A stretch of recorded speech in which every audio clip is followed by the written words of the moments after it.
What is up, everybody? What is going on? Happy Ask Coach. I'm answering questions tonight. No pre-made content, no presentations or anything like that we have scheduled tonight.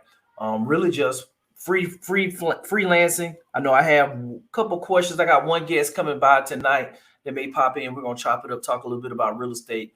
After we go through some of the questions tonight.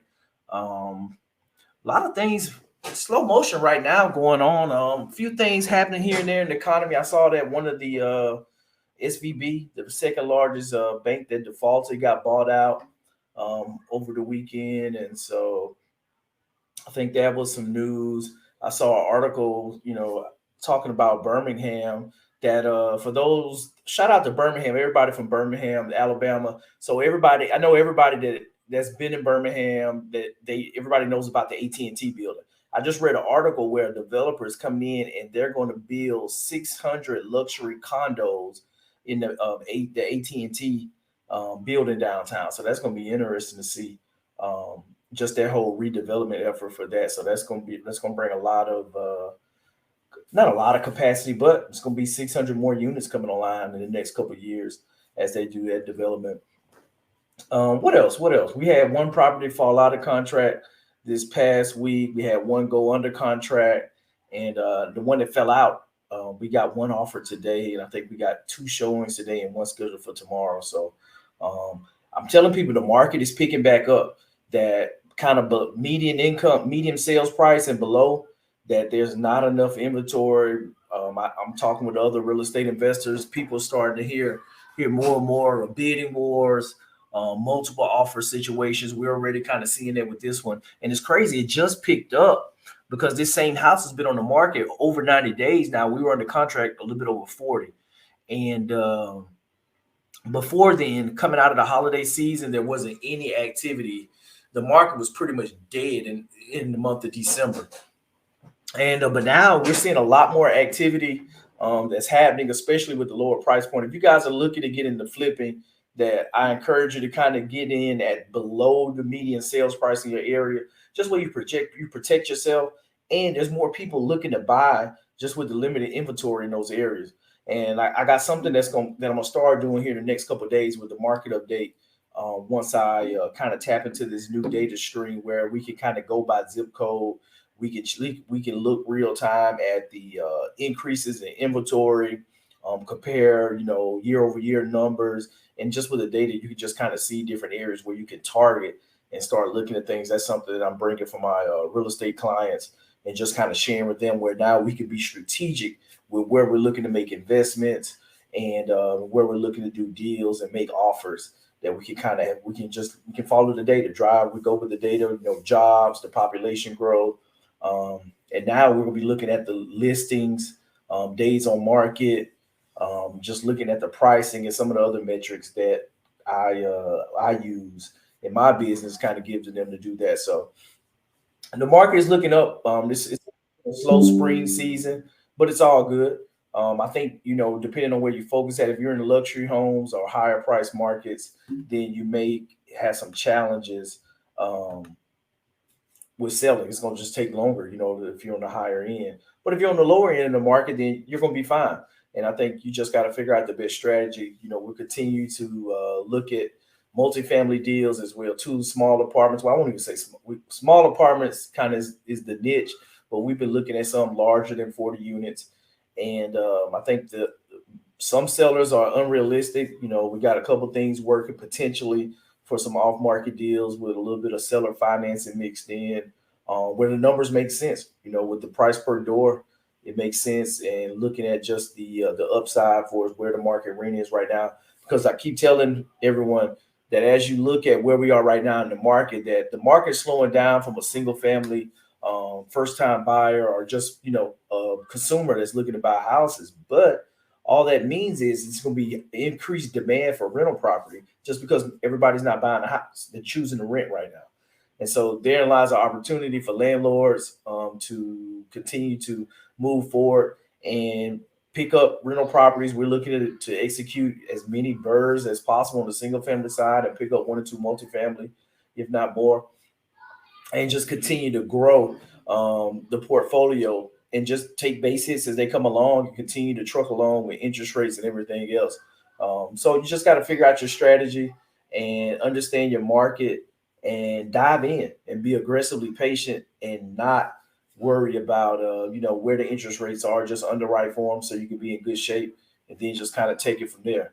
What's going on, Reggie? Ready to come up, man? We'll bring you up. What's going on, bro? What's up, dude? How you doing? Man, doing good, man. Long overdue to have you back up here. Nah, man, yes, it's long overdue, but everything's going great. I got one flip project going on and got 2 more under contract. We're supposed to close on those one Monday and one the following Monday and one the following Friday. So everything's good on that end. I saw where the Feds Salute, raised. man. Congratulations, salute, brother. Hold on. So you doing multiple deals in this economy, man? Yeah, man. If it's a deal, man, listen, it don't matter what the economy is doing, just buy right. You'll never lose. Matter of fact, man, there's people out here hurting, man, and it's people out here that's like right now, the property that we're flipping now, right across the street, the lady hasn't been in the house for 16 years and moved away and having issues and getting complaint from the city. And so she's ready to sell. I got in touch with her. So, we're going to work out a deal and things of that nature. But, man, people for different reasons are still ready to sell. We're looking, I just told you about that apartment deal. I won't say where we're at right now because, it just came across our desk that it looked like it's going to be it looked like it'd be a possible another slam dunk of 56 units. So, yeah, man, people run across multifamily deals where people got debt at like 3%, 3.5, 3.9%, interest only for the first 3 years. And they're just now realizing, like, man, with all of my expenses I have and the income I'm bringing, I'm not going to cash flow in the next year when I have to pay into that principal. So they're looking to sell. It's 96 units down here that they're hurting. Of course, we heard about that big bank, foreclosure on the 500 some units out there in Texas. It's people hurting right now, man. And the Feds, dude, I mean, that update today, I mean, they went up 25 basis points? Yeah. Yeah. Man, it's people out here experiencing pain, man. A lot of these employers as well. Unemployment. They're gonna have to force unemployment. A lot of these companies, man, are being smart. Like Walmart, a lot of theft that was going on at Walmart. They're like, you know what, we got that. We're gonna just turn these into warehouses. If you want to shop at Walmart, it's just gonna be pick up and go. So a lot of people are gonna lose their jobs. McDonald's, they're testing out some of their food chains with nothing but just robots, where people come in, order their food, robot gives it to them at the drive-through and keep it pushing. So there's a lot of people that's gonna be suffering, man. Even on the tech sector, we know Amazon, Microsoft, Google and things of that nature. A lot of people are hurt. Meta, a lot of people are hurting on both sides. So yeah, man. But I say, like you taught us all the time, during your program, is that as long as there's a deal out there, as long, no matter what the economy, no matter what's going on in the economy, you can find a deal, whether it's a high market or a low market. Just got to buy right, and things of that nature. So, matter of fact, it's funny, man. Listen, I'm gonna tell this story. There's a quadplex down here that I looked at yesterday. I walked yesterday with a realtor, young lady from California, bought it down here in Alabama. Never seen the property, never walked or anything like that. Right. She bought it last year for $180,000 at the beginning of the year of last year. Put a bunch of money into it. Hired a property management company. It was poorly managed. A bad property manager or incompetent property manager. Man, listen, like that's unheard of, right? Yeah, I'm gonna have stories. I'm gonna have some stories for y'all in a couple weeks. Oh man, yes. Bad property manager, wasn't fixing anything up, wasn't collecting rents. I mean, maintenance, like just when everything went down. She put so much money in this property, and she has it on the market for like 280 something. And it's a Okay. perfect property by the lake and all that type of stuff. I don't mind talking about because whoever want to look for it, good luck getting it. And so, you know, I said, man, I made an offer, and they said, nah, she got a loan on it for like 150. I said, what? And so I said, well, what about assuming her loan or whatnot? She'd be open to that. She's like, yeah, she'd be open to that, but she still want 130,000. I'm like, listen, that's not going to work. You know, the property quadplex, you know, in our experience, you know, looking at duplex, the way these appraisers do, man, we've had some wacky stuff come back from like this small multifamily comparing them to single families and anything. But make a long story short, went to walk the property yesterday. The property needs about 120, 130,000 worth of work. There's Wow. only one tenant in there. Market rents over there per unit for 2-bed, 2-bath is like $1,200, right? Okay. Great numbers, right? Ladies paying $750, only one tenant. But you have 120,000 worth of work. The ARV is only 300. She has a loan for 150. Numbers just don't work. So it's like either you make an offer of 100,000, 110,000, and she's gonna have to come to the table with 40,000, or she's gonna have to figure something out, man, and just pay that loan. But she's Yeah, no, suffering right now. she just got to sit on a couple more months, and then she'll readdress it.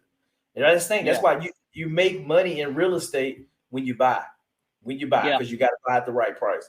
And that's hey, buy the right price. like my guy Larry always say, that dog there won't hunt. No, You know, at no, that price. it's sad. It's really sad, man. And then you got other owners out here, man. Matter of fact, there's a friend of mine that I won't say his name, but he has 2 flips going on right now. And what happened was Mhm. one of the properties, it's in a great area. Houses selling for like 380, right? Okay. The lady's going through a divorce. She had on the contract with an investor. And if you're an investor out there, one thing you should not do, if you don't have the money, if the lenders give you a hard time and you're not going to be able to close, just be honest and upfront and say, hey, it's not going to work. Yeah. You know, things happen, right? But they were giving the lady to run around for a long time, end up getting from under contract. My investor friend came in and swooped it up, offered her a great price. They got the house for 200,000. ARV is like 389. They're only putting like 30K in the property, right? So quick. Next property down the street, these people move to Florida. They get ready to file for bankruptcy. They don't want to lose the house and Right. everything like that. The house been sitting on the market for 100 days. They need to move it. They had on the market for 350. He said, listen, you give me, I'll buy 200, I'll buy it for 200. Let me get it. What the way they did it was he structured a deal so great to where they settled at 200, and he said, I'll tell you what, I do even better. Because you guys are behind on your mortgage 3 months, I'll go ahead and pay your mortgage for you for 3 months. If you agree to sell it to me for 200, and also before we close, go ahead and have me, because title was already cleared. Let me go ahead and take possession of the house and go ahead and start fixing the house up. They was like, yeah, we'll do all that. So as soon as they closed, he only had a week left on the project to be done. It's already ready to be listed. Wow. You see what I'm saying? So people, man, are really motivated, and they're in situations right now, but you got to grind and go out there and get it and talk to people, man. You know, and use your resources. Yeah, most definitely. Most definitely, man. Man, before I get into this next question, man, introduce yourself to the people. Man, 100%, man. I'm Reggie Reynolds with Count the Cost podcast. You know, I want to help teach you how to generate cash flow and create wealth. My coach Johnny Lynham, we connected through my podcast. I joined this coaching program, which was phenomenal. My first year in real estate last January, I flipped 4 homes, 2 rentals, and 96 units within my first year. Practically with no money in none of those deals. Yeah, man. You did a little bit of creative financing, hard money lending. Yeah, just did a little bit of everything, man, within less than a year, man. And still trucking, you know, still trucking, man. So yeah, that's me in a nutshell. If you want to get in touch with me, I'm on all platforms: TikTok, Instagram, Facebook, YouTube. Count the Cost podcast. Like, share, and subscribe. But yeah, most definitely from Alabama. Yeah. Yeah, man. Super proud of you, man, because you literally took action, crushed it, and hadn't looked back. and your feet still blazing on fire. You blazing the trail, man. So I no, great appreciate it.